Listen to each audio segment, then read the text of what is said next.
vedeți, am revenit la un teren. Arată terenul. Și vedeți că nu e nimeni. Nu am găsit niciun jucător care să furneze mingea. Deci am găsit bitonul ăsta. Dar cam de vântul. Vedem. Deci, aia e poarta mea și asta e poarta ta.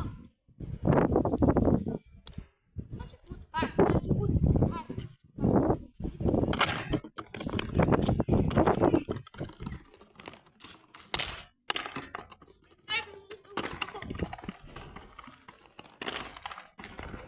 Vezi, bă, aici avem aici un cănunar. Hai! Haide, dați, băieți! Am văzut telefonul pe ăla. Ce e, mă, tu?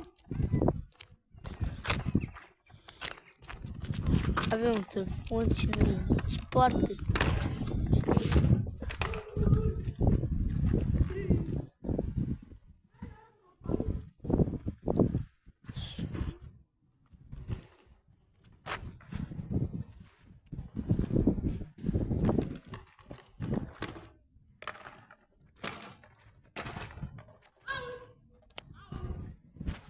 Haide, băieți!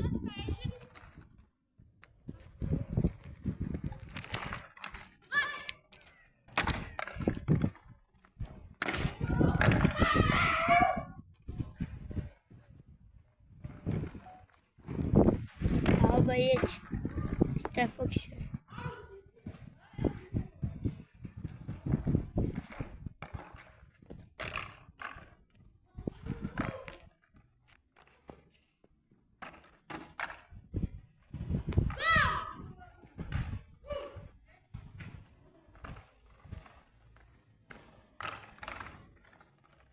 un canon tare. Hai!